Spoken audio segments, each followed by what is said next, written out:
right, good evening. We're going to get started. There's a couple people straggling in, but they'll just miss some introductions. We were just ruminating on the fact that we had 2 weeks of snow and had to cancel, and now it's 70 degrees out, so that's living in New England. I'm Carolyn Shediak. I am the principal for Winthrop School. My name is Ben Scherst. I'm the principal at Beaker Elementary. Hi, I'm Jen Caulfield. I'm the family engagement liaison and the registrar. Hi, I'm Jennifer Hunt. I'm the principal of the Cutler Elementary School. I'm Kayleen Spur, and I'm a kindergarten teacher at Cutler Elementary School. And I'm Linda McMahon, and I'm a kindergarten teacher at Beaker.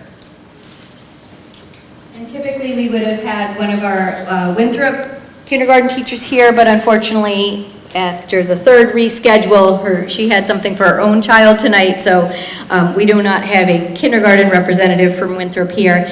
And also Maureen Smith, who is the elementary special ed coordinator, would typically be here to talk about screenings. I'm going to fill in for her, so that's who you've got tonight. All right, I'm going to turn it over to Ben. Welcome, everybody.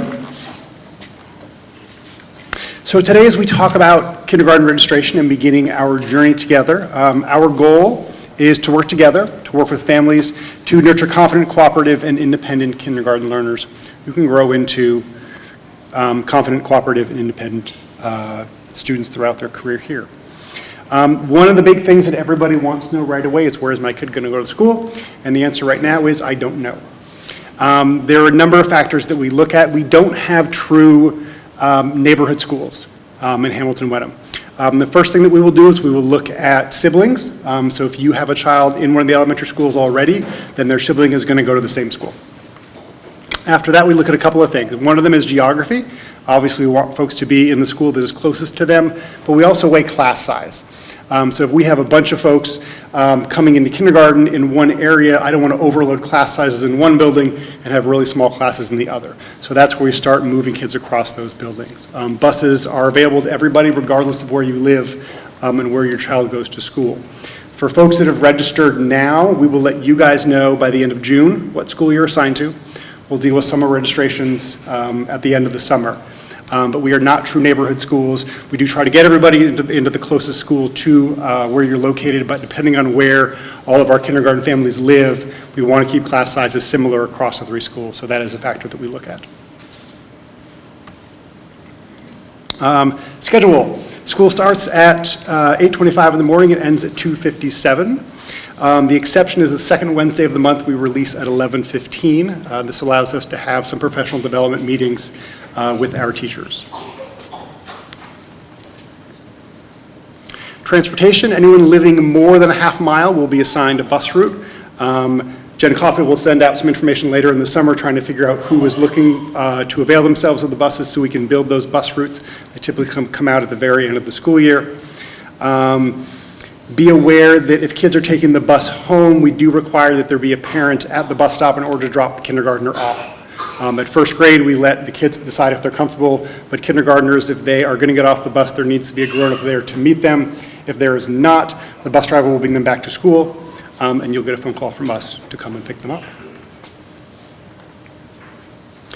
Some important days to think about as we move through the spring and the summer. Right now, registration is open. We will be reaching out soon around screening appointments. So what we'll do is we will bring all the kindergartners in April at the end of the month and have just a quick meeting. We do some small groups. We talk to them about numbers, about letters, just to try to get a sense of where they are. So we'll do those. What do they run, about an hour? Yeah, and I'll talk. You're going to talk more about that? Okay. Carolyn will talk more about that. So we'll do that at the end of April. At the end of June, the school assignments will go out, so you'll have a sense of what school you're at, and at that point, any of the summer notices that come out from schools, you'll start getting those as well. In late August, usually the week before school starts, you'll be invited in to see your child's classroom. At that point, they'll be placed into a class, you'll be able to go in and see the classroom. And then on September 8th, which is late this year, will be our first day of school. So that's a Tuesday, the day after Labor Day. And Jen, I think you're speaking now. Thank you. Again, I'm Jen Caulfield, and if you haven't already taken a look at our website on the registration page, which is under the Family Resource Center, take a look, most importantly, take a look at the required documents, because you're going to have to track them down. We now are using PowerSchool. If you're not already in the district, that's new for us. So there is a pre-registration form. That is not registration. So you just quickly have to, and that's the QR code for it, also linked on the website. You just have to fill out name, address, age, date of birth, grade you're enrolling for. Then you will get triggered an email from PowerSchool that has the instructions, and at the very bottom, you'll see the access ID and the access code. But again, all of this is on the website, so I will not bore you with details. If you are in the integrated preschool here at Winthrop, you do not need to register, but you should, if you have not already, let your teacher or Donna or Carolyn know that you are intending to come to kindergarten here. Again, these are the short and long list of things you're going to have to track down. If you are moving here, I know I had a couple of emails who people are planning on moving here. You won't have those occupancy and residency docs. We will take a fully executed PNS for anybody who's here who's just about to close and won't have it for a while. We'd rather know everybody who's coming by this time we start placing in June to get a better sense of optimal placements for everybody. I'm available via phone, or that's my email. Feel free to reach out. I'm also a proud parent of 3 Hamilton Wenham graduates, so I can answer a lot of questions, and just let me know. I'm not sure. Oh, you're up. Okay. Okay, so I'm going to fill in for Maureen Smith, the preschool and elementary special ed coordinator, to let you know a little bit about what's going to happen on screenings. So there's 3 screening dates. It will take place at each school. It does not matter which school you go to screening for, so choose the date that works best for you. Jen will send out some kind of a sign up when it gets closer for you to pick a slot. Say what? End of the month. End of the month. She will be sending it out. So Tuesday, April 28th will be here at Winthrop, Thursday, April 30th will be at Bucher, and Friday, May 1st will be at Cutler. You will come in with your student will separate from you, and they will go complete a short screening activity. They will also do a small group activity. While your children are meeting with the teachers that are doing the screenings, the counselors are going to be available to do some interview with you and get some background information about any things that you're concerned about or things that we should know when your child is coming in. So let me go back to my notes from Maureen. Once you register, a sign-up genus will be sent out for the day and time, and you will also be sent a parent questionnaire to fill out as part of that screening, and you're going to bring that with you on screening day.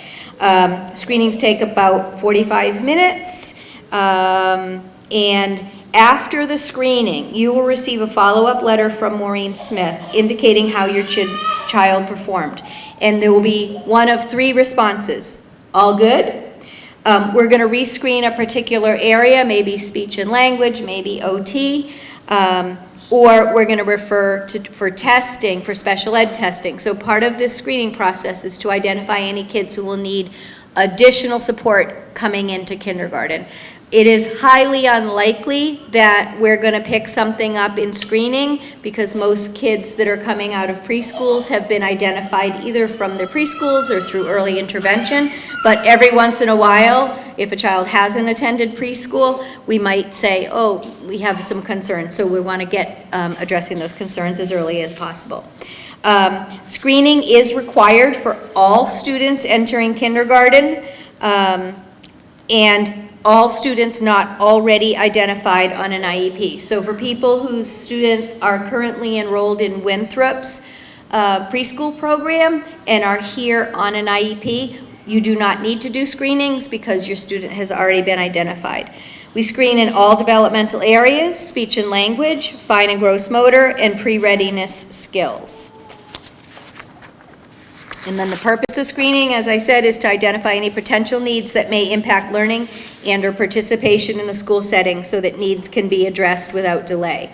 And then there are different levels of intervention that we'll talk a little bit about when kids get here, but there are students who require an IEP for direct instruction to accommodate for their special needs.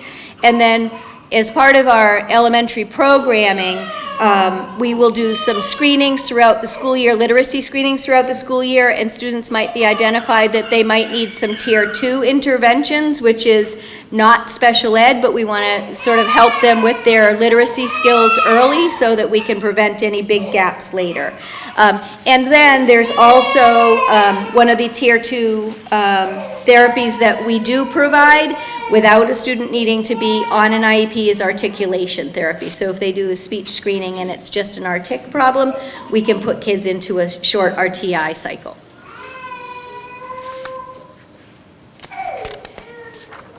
Okay, so how can I help my child be ready for kindergarten this year? The first thing that we're going to ask everybody to practice over the next, 6 months before September starts, is independence.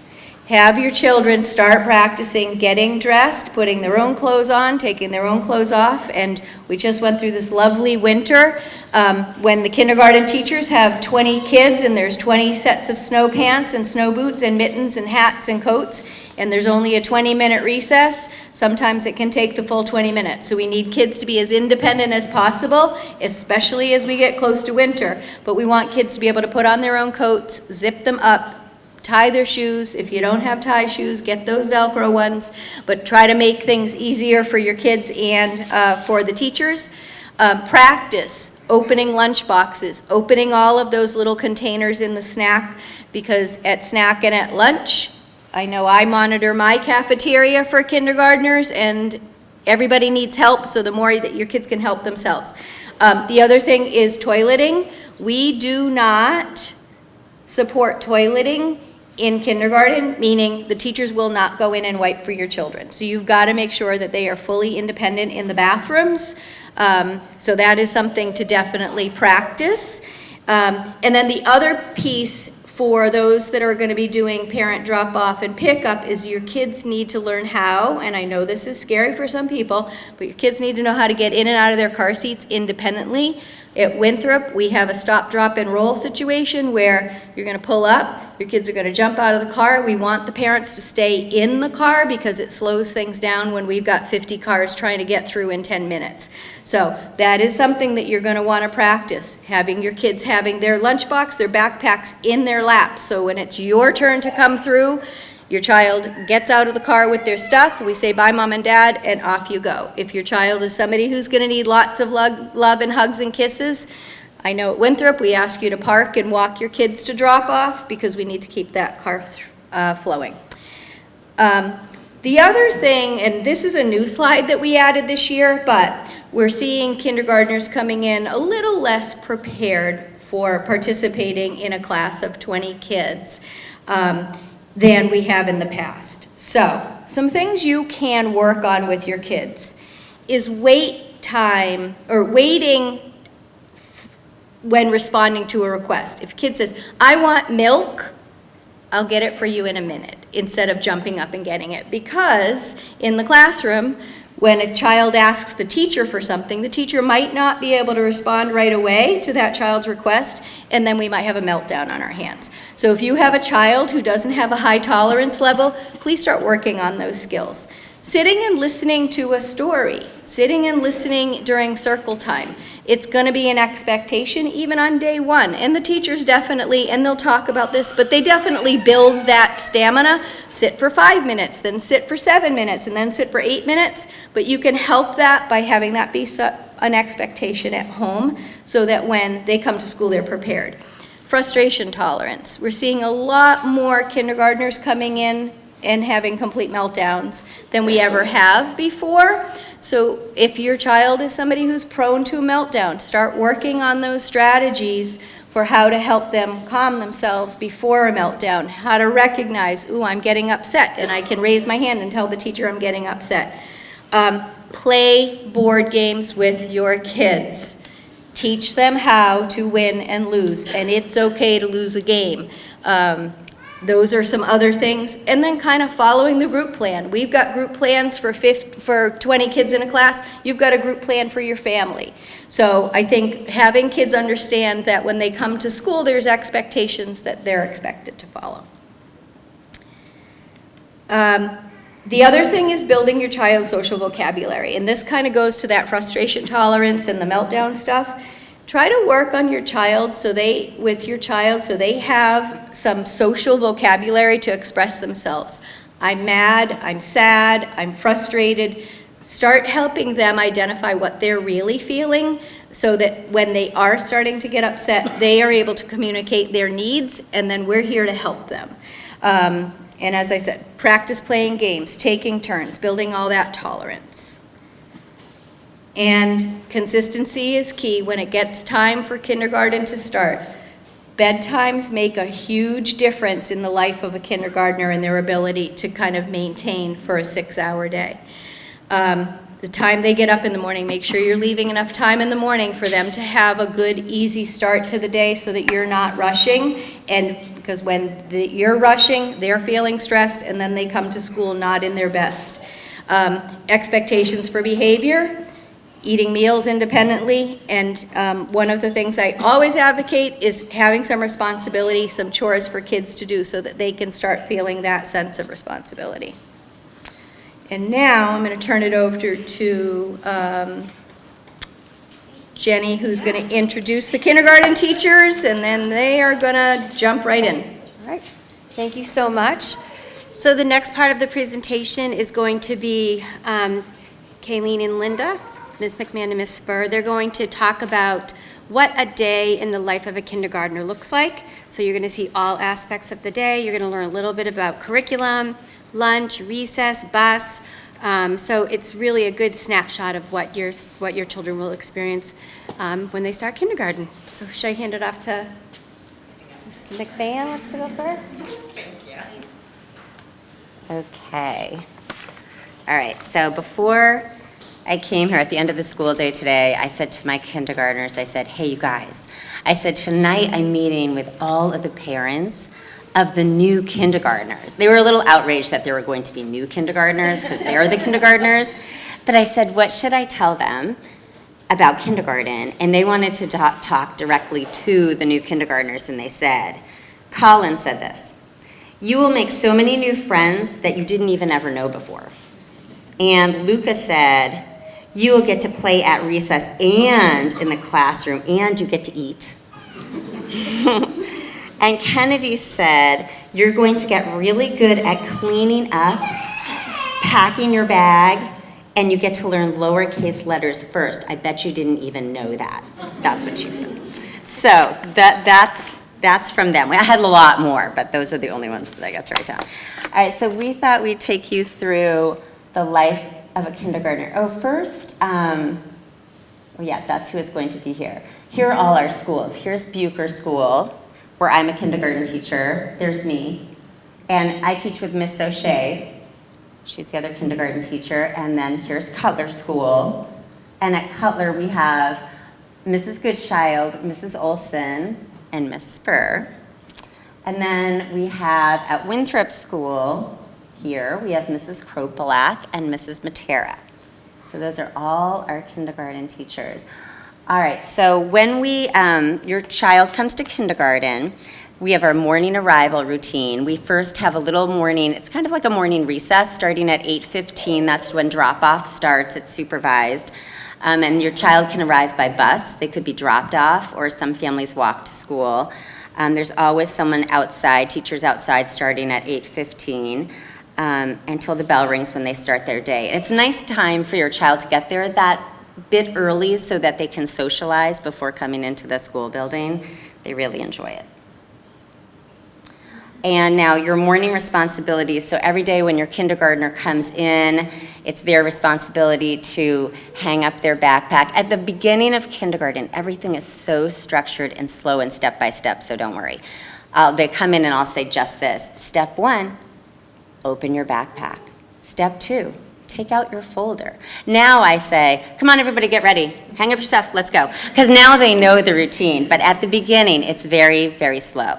And it's a process every day where they're responsible for hanging up their backpack. They might take out their snack, their folder. They know all of the routines to get themselves settled. Then they come in and sit down on the rug because then it's morning meeting time. And we follow a responsive classroom model for morning meeting. It has 4 components that we just do every day. We share a greeting, builds community, especially at the beginning of the year because it's hard for them to learn 20 new names. But now they know how to, they practically know, they know how to read them, almost spell everybody's name because they write to each other all the time. And then we have a share. Then we do a little activity or song just to start our day. And then we have a morning message, which tells like the news of the day. And here's one of my old kindergartners reading the message. And we all help them read. We read it together. That's one of the jobs. So kindergartners love their jobs. One is reading the message. All the classrooms have different jobs like line leader, you might be teaching assistant, you might be the lunch count person. So they love, that's my classroom and there's my little jobs chart. So they love to come in and say, oh, I'm the flag holder today. And then we follow a daily schedule. Like we said, consistency and routine in kindergarten is so important. So our schedule tends to be very consistent routine, and they refer to it. They get to know what each of these are, and they'll look up to say, what's next? And I'll say, I don't know, check the schedule. And they'll know exactly how to follow it. So, Open Circle it's kind of new for us. We started in kindergarten, we started last year. So we've been 1 full year with Open Circle. And I really like it. It's a social emotional learning program that supports your child as they develop those skills that are necessary to be not only a good learner, but just a good friend and a good person in society. So when we have Open Circle, we all gather our chairs and we bring it in a circle. So the first lesson is just how to carry a chair and how to sit in a circle. But then they progress. When I say it's Open Circle, they all carry their chairs over. They get it done in a minute. And the lessons really focus on like building empathy. We might do role playing. We might talk about real things that happen in the classroom, like pretend you're at blocks and so-and-so said this to you, or this happened. Like it's role playing those social situations and how to handle them. So it's how to advocate for yourself, how to think about yourself in a positive way, how to name your emotions, and how to talk to others about your emotions, because those are all those important things that help them build friendships, but also how they can tell me how they're feeling, which is really important.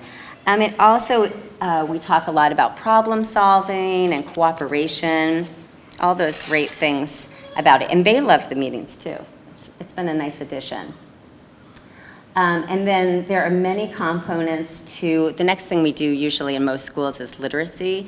And there's lots of different parts of our literacy program, and Kayleen's gonna come talk about those.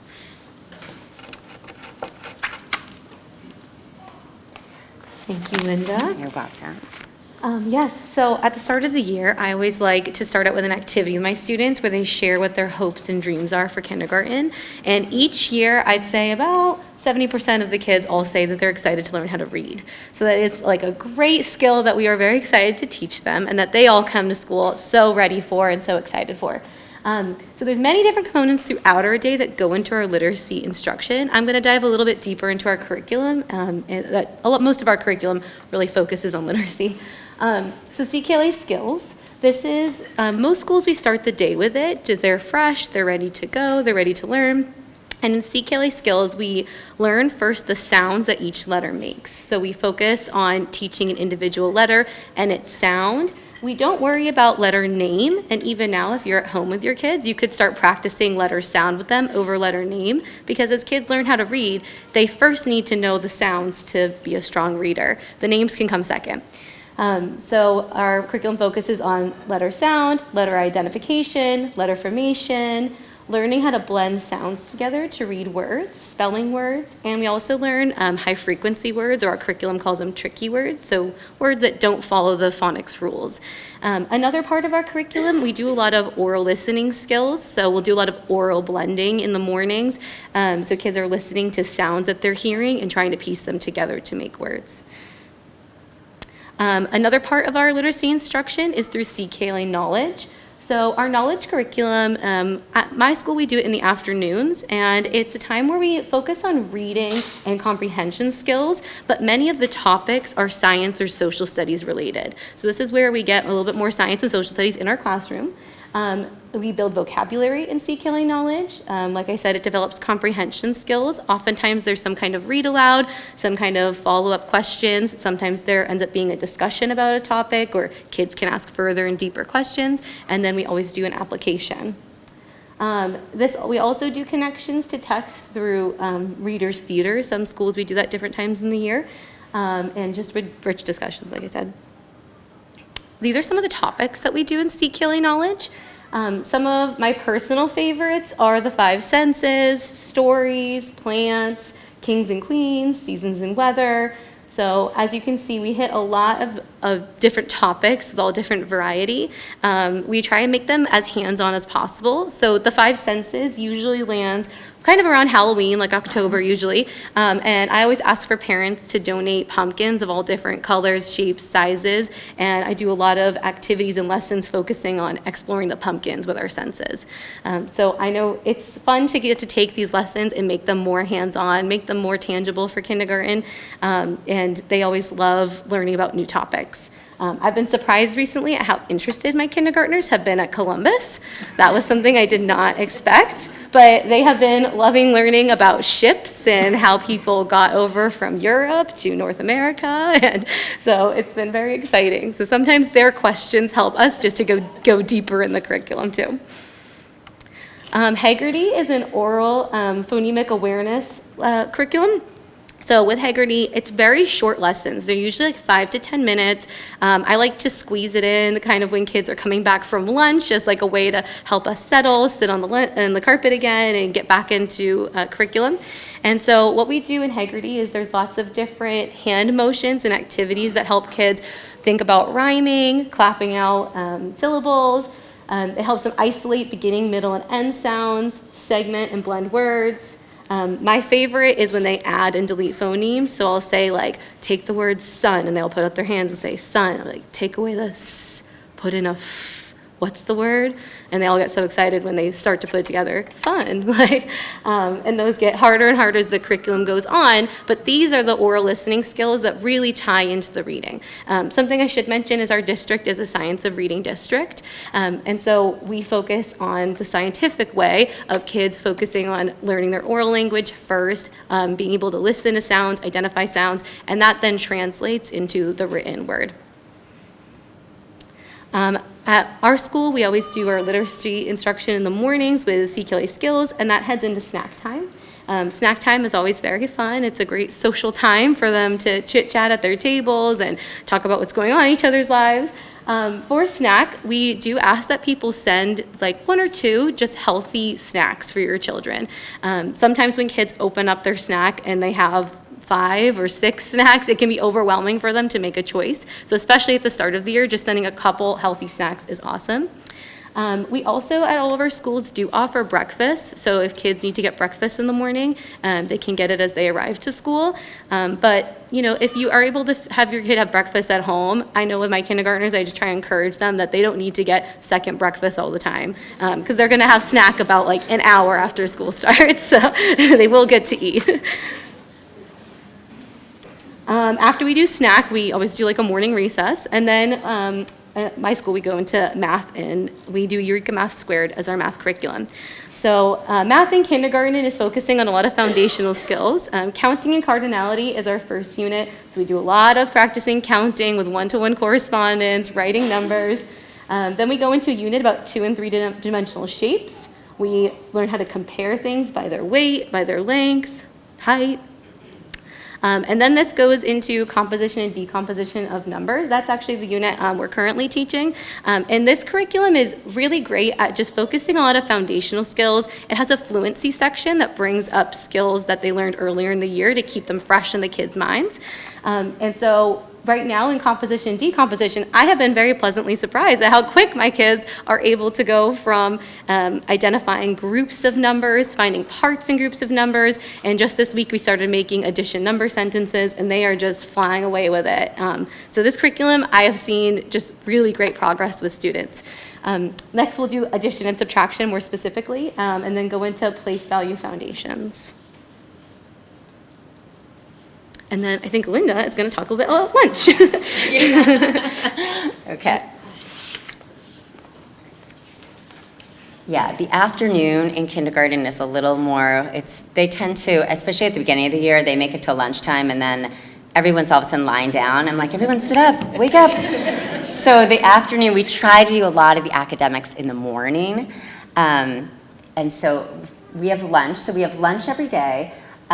Your student can get a school lunch, like today's lunch was pancakes, but then they also offer, you can always get a deli sandwich, I think it's usually a turkey sandwich, and then a sun butter sandwich. So if your child doesn't like the hot lunch option, there's always those two available. And I know in my classroom, when they come in the morning, they sign up for what they're gonna do for lunch. So it's really helpful every day if you go over the lunch options with them or what their plan is, like to tell them, I packed you a lunch today. Because that way they know when they get in the classroom, they can put their little magnet or tally on lunch from home. Or if they're buying lunch, it helps that they know what the lunch is that day, so they'll know what they want before they come. They can say, ooh, it's grilled cheese, but I don't want that. I'm gonna get the sun butter. So they'll know just what to do. And that's listed on the district website. They list the monthly, it comes out once a month, and it lists like all the lunch choices. They can get a milk, or a fruit juice with their lunch, and they can bring a lunch from home. So those are the options, and it's a fun time for them. There's lots of conversation in the lunchroom. And then we have recess. We have recess right before lunch every day, so we have a snack recess, and then we have a lunch recess.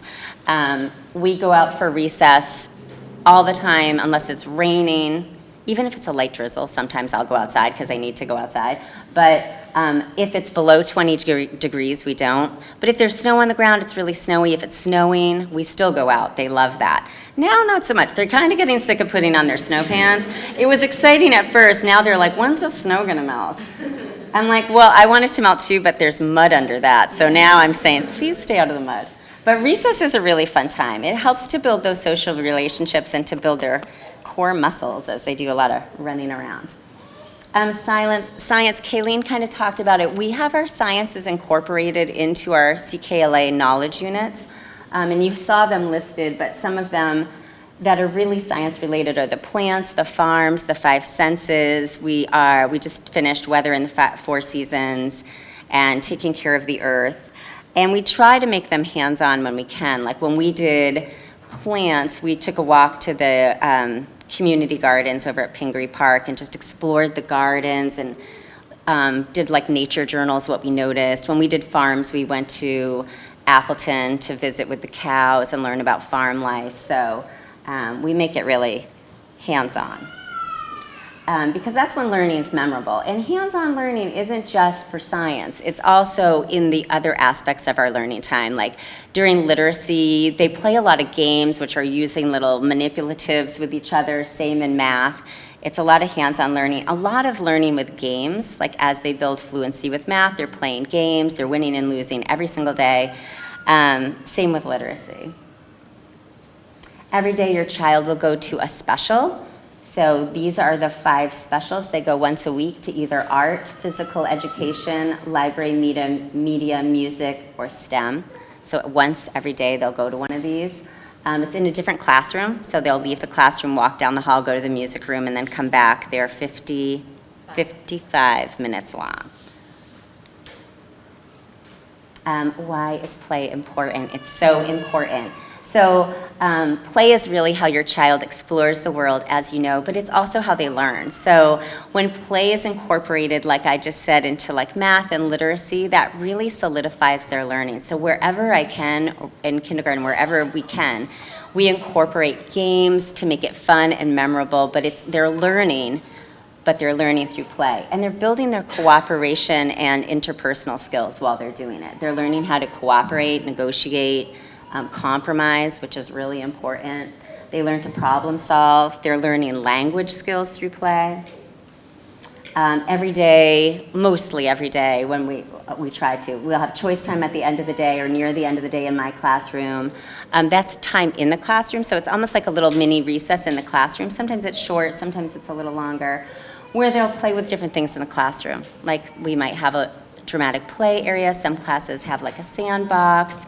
In my classroom right now, the most popular thing, ironically, is office, where it's just more writing. Like we'll finish, they'll say, phew, it's choice time. And then they're like, I'm writing a book. I'm like, great. So, but they play all sorts of things and they love it. That's where they build their social skills. And kindergarten is just a magical year for your child. Well, they will grow before your eyes so much, physically, socially, emotionally. They'll build like lifelong friendships, and they're just going to have a magical year. That's it. That's another day in kindergarten. Who do I give this to now? Okay. All right, thank you, Linda and Kayleen, for doing such a wonderful job of explaining and describing what a day in life of kindergartner is. And I'm sure at this point you might be feeling a bunch of emotions, right? You know, thinking about sending your little one off to school for the day, and I'm sure you're having a lot of thoughts about how do you get your child ready for kindergarten.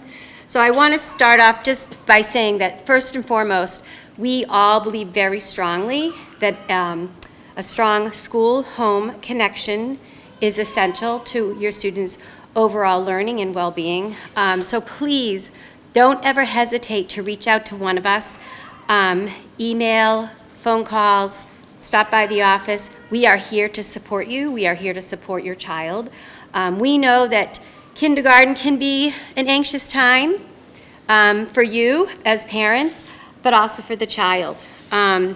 So there are lots of different children's literature around preparing your child for kindergarten and preparing yourself to prepare your child for kindergarten. This is a book recommendation called How to Prepare Your Child for Kindergarten, and some of the things that it talks about has hundreds of samples and suggestions to help bring out the best in your child, help your child develop listening ability, increased concentration, comprehension. Like Carolyn had mentioned earlier, we are seeing more dysregulated children, I would say. And we believe a lot of that is related to anxiety. We are a very anxious society, I think, right now. So it is coming into school. We are noticing that that is kind of one of the primary functions of some of the behavior that we're seeing. So just kind of getting yourself ready to be sort of like that strong parenting, nurturing parent, but also positive parenting around sending your child to kindergarten, because it is exciting. It's a big milestone. But it can be helpful to present the transition as normal and as positive as you can, rather than building it up as like this huge thing. Like you want to make it seem just very normal. It's part of your child's, turning 5 or 6. Over the summer, talk with your child about how they can get to and from school each day so they feel prepared for the routines. It's really important if you can visit the playgrounds. Over the summer, our friends groups do have a kindergarten play date, but just kind of going to those playgrounds during the summer. You'll be meeting other kindergartners, encouraging your children to build new friendships. Like Carolyn said, using that social language as part of that. Let's see. Also, you may want to explain to your child that kindergarten is kind of like their job, like it's your job. You get up every day. It's part of your routine to go to school. Talk about what it means to do their job well by being responsible, listening to the teacher, always being kind and respectful. We focus mostly on kindness with our schools. Remind your child that many other children are also starting school, and many other children may also be worried about going to school. A couple of things about, oops, wrong one. Sorry. Why didn't it go back? Okay. A couple of things, again, about literature. There are lots of children's books around starting school. If you know the author Kevin Henke, he has Wemberley Worried, Chrysanthemum. There's lots of children's books just reading books and getting your kids ready, talking about school. Again, being sort of like the person that is not showing your anxiety as much to your kids, because they're going to take your lead. They're going to look to how you're reacting and responding. And if you're having, at the beginning of kindergarten, sometimes the kids come to the line crying. It's just how it is. It's age appropriate. Typically, if we notice that, we're going to come right over. We're going to come help your child come get into line. We might have a spot for them to have like a cool-off area where they can get their body feeling just right, ready to start the day. Typically, that ends like within the first week or two. So if you just trust the adults at the school that we are there to support you and we will take care of your child. We all know how hard it is. We're all parents ourselves, to let your child go off to someone you don't know yet, they don't know yet, and they're crying. But just trust that we are there to make their transition as positive as possible. And again, reach out to us if you have a child who's really having a hard time, and maybe we meet you at the front door. Maybe we have a different sort of routine for the very beginning of the school year. Okay. All right. Right now we have time for questions. Any questions you might have about the presentation, anything that we didn't address or answer for you tonight? Yes. Curious what you do in the STEM curriculum. Sure. Or the extracurricular. Yeah. Also, curious how much tablets or screens are used in the classroom. Oh, great questions. So STEM is science, technology, engineering, and math. This is a new special for us this year. We do follow a curriculum, the Museum of Science curriculum right now. STEM is an opportunity for kids to explore lots and lots of hands-on learning. For example, I know It's mostly engineering. It's mostly engineering, yeah. What your kids have done in STEM?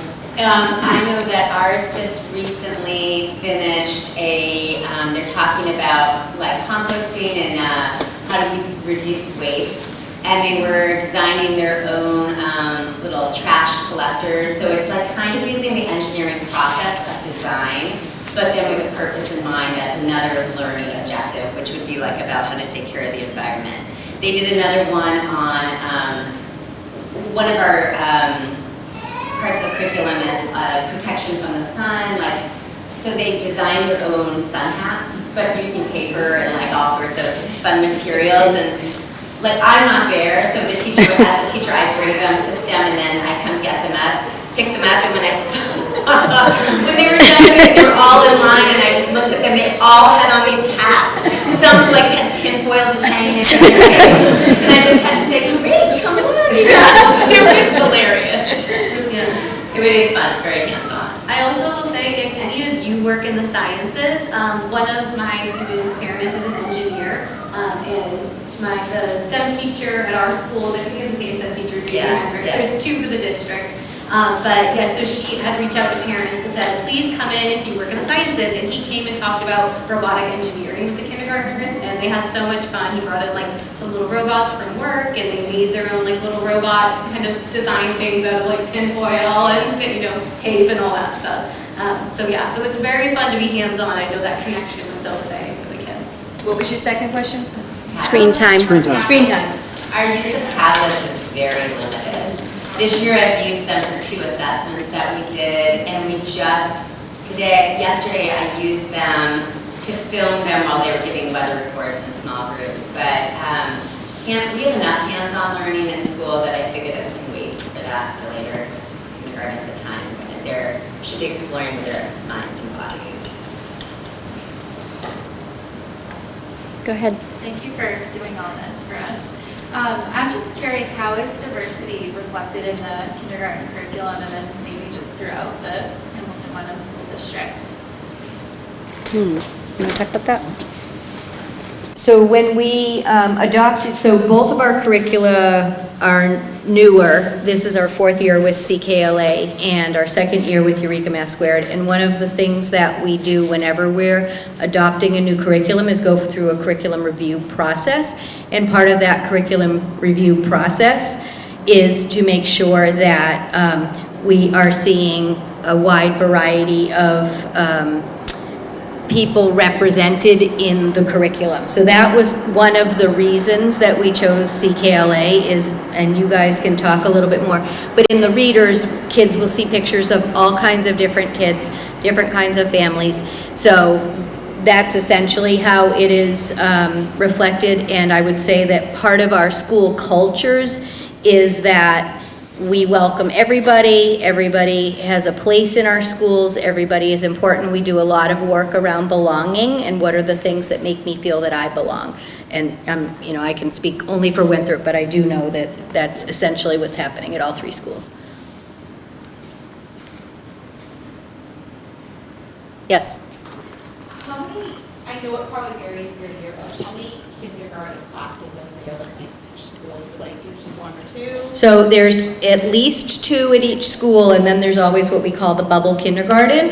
And that bubble kindergarten is at the school that has the extra classroom. So this year, I have the bubble 5th grade, and so when the bubble 5th grade moves along, I have now an empty classroom. So Winthrop will probably have the bubble kindergarten next year. The bubble kindergarten right now is at Cutler, so it varies each year depending on which school has the actual classroom space for it. So it's 2 or 3, typically we have 7. If we don't have a big enrollment and class sizes are under 20, so say we only get 120 registrations, there will only be 6 kindergartens across the district. So that's why we want people to register early, so we can plan accordingly. And that bubble gets into what I was talking about at the beginning around those neighborhood schools. When we get into a situation where, like the year that I had the bubble kindergarten, I had kids in my building who are in not traditional Bucher neighborhoods because I was taking 60 kids and they were taking 40. So when we get into that bubble, that does impact that neighborhood piece.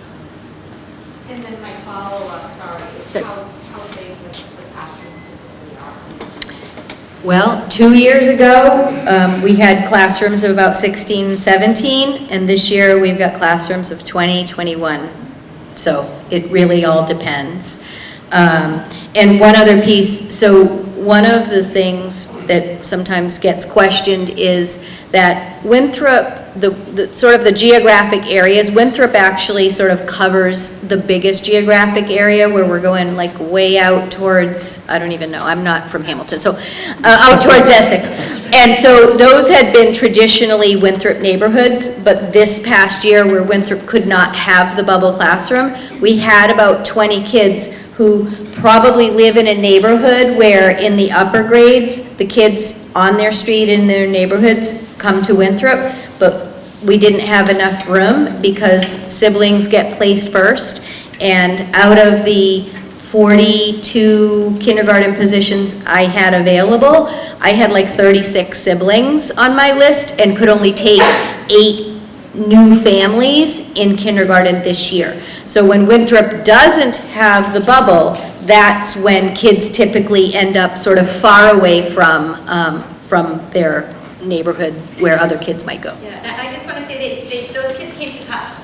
And there was a lot of anxiety with parents around that because of the reason that Carolyn's talking about, that, you know, why are my kids having to go somewhere else? All these people in our neighborhoods go to Winthrop. So I had a lot of meetings, I had a lot of conversations with a lot of parents, reassuring them that their kids were going to have a wonderful experience at Cutler, even though it's not their neighborhood, quote-unquote, school.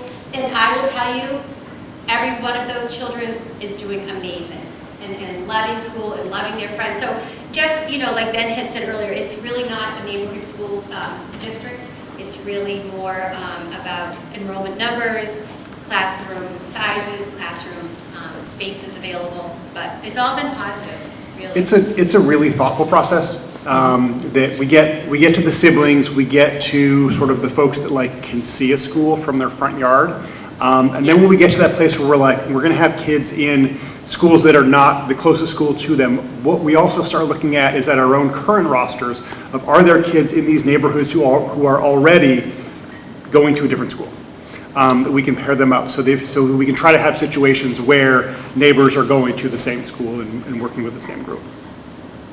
Yes? If you end up at a school that is not directly near your house, are you then at that school for the remainder Yes. of elementary school? So Yes. it's not something the bubble shifts you back and forth? Nope. Nope. Once you're in, you're in. But once you're in, you're going to love where you are. It's the truth. It's the truth. Yeah. Yep. How many teachers or TAs are there per classroom? You said 20? There's one teacher and there's a half-time TA currently in the classrooms. And so they are usually here, as Linda mentioned, the morning is the heavier academic time. So the TAs are in the classrooms for the mornings, and then they stay generally through lunch and kindergarten recess. And then the afternoon is when, you know, the stress is a little less and the expectations are a little less in the afternoons, so that the teachers can generally handle the 20 kids on their own. Plus, they usually have specials in the afternoon, so that's almost an hour when they're with a specialist teacher. But right now, it's one teacher and one, we call them ESPs, educational support professionals, that are in the classroom for the mornings to support the classroom.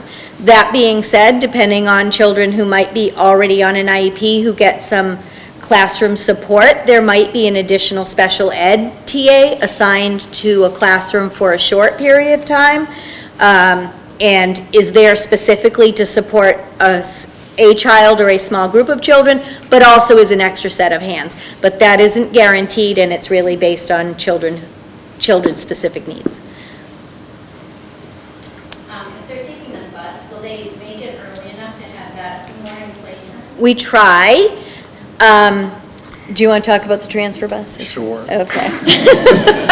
So the way buses work. Let me say one thing. Okay. Don't freak out when you hear this, because when I first started working here, I was like, you do what? So, Everybody says that, and it works out really, really well. So there are 12 buses right now. There are 12 bus routes. 4 of them come to Bucher, 3 of them go to Cutler, 5 of them come here. And that's just based on which school is closest to which neighborhoods and which streets. Kids get off those buses. There are some kids who live in the Bucher end of town who do not attend Bucher. They're Cutler and Winthrop, and same thing at the other schools. Of the 4 buses that come to my school, 2 of them then become transfer buses. And they take a handful of kids to Cutler and a handful of kids to Winthrop. Same thing happens here. Those 5 buses come in here, everybody gets off the buses, 2 of those buses become transfer buses, bring a handful of kids to Cutler, a handful of kids to Bucher. Same thing happens at Cutler in the morning. The whole thing happens in reverse in the afternoon. It's a little crazy the first day or two, but the kids get really good at it really quickly. We flood buses with the arrival and dismissal. We have tons of adults out there in the first couple of weeks. We will also make bus tags. Every kindergartner will have one, and that'll have, they're in different colors for each school, so we can quickly identify where a student needs to be at the end of their ride. But then specific notes about how they're getting home. Are they getting home? Are they being picked up by car? Are they going on the bus? What is their bus route? So that if any kindergartner gets lost, there's a written piece of information on their body so that any adult can help get them where they need to be. Just part of that is we are in constant communication when needed with the bus company, and they are so responsive. I know that, they will right away walk you whoever the bus driver is. So let's just say, not necessarily kindergarten, but sometimes kids who have extracurricular activities after school might go to the community house, might go to the rec center. Every now and then kids get on the bus and they are supposed to be parent pickup. So we call the bus company, they walk you the driver, kids come right back to school, or they get dropped off where one of those programs are being held. So we are in constant communication all the time. and generally, if there's kindergartners that are taking those transfer buses, we try to pair them up with like a 4th or 5th grader who also rides that transfer bus so that they feel secure when they're doing that. But like Ben said, after the second week of school, they all know the routines, and it's not a big deal. That being said, the transfer bus kids sometimes get a shorter amount of, back to your question, get a shorter amount of time to play before school starts. So sometimes they might arrive 5 minutes, 3 minutes before sort of the bell rings at that 8:25. But the kids who are coming directly to a school on a bus, the buses are generally here by 8:18, so they'll have a good 5 or 7 minutes to play. Yep.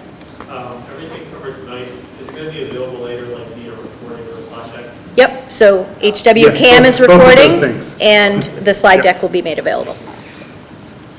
Yeah. I'm so sorry, you may not be able to answer this, but children who are going to the community house for after-school care, do you know the process of how they get over there? Yep. I will speak for Winthrop. So currently, we have some community house space at Winthrop. So only Winthrop kids who go to community house that are the younger kids, they stay in this building. At Winthrop, the community house staff will come over and pick up the older kids and walk them across the street. Both Cutler and Bucher, they take a bus to community house, Yep. right? Yep. Okay. What's the current inclusion model for special ed? Say it again? What would the level of inclusion be for special ed students in kindergarten? If it is a sort of a I don't want to say regular, a moderate special ed IEP, so a kid who has speech and language or a kid who might have some developmental delay, they are fully included. And depending on what their IEP says, they might have some pull-out services, they might have in-class support. If it's students who, at Winthrop, we have students, we have the intensive learning program here, and that is for students with sort of more severe special needs, and so their inclusion, it's a sub-separate program, and their inclusion would be based on sort of what their IEP is. But right now, all kindergartners are in kindergarten classrooms, whether they're on an IEP or not, unless they are in the ILP program. So as much as possible. If going a little further down the road of kindergarten IEPs, they tend not to be academic. They tend to be more around social skills. So they're not being pulled out of those things. It might be a small pull-out to talk about, taking perspective, there's things like that. But kindergartners are in the kindergarten classroom.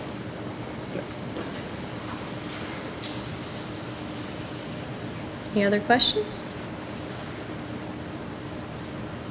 Okay. Nope, yep. Just had a question about transportation for the after-school community house. So same thing in the afternoon is that for Winthrop, In the morning, though? Yep. In the morning, do they go directly from there?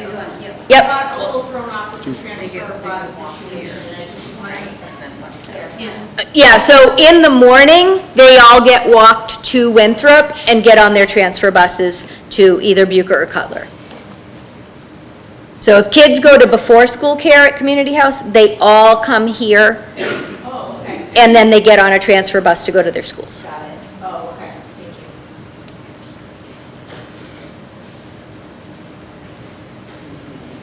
you. Any other questions? All right. Well, thank you all for coming down. We will get information out about the recording and the slide deck. If you have individual questions you didn't want to ask in front of the group, please feel free to come on up and enjoy your evening.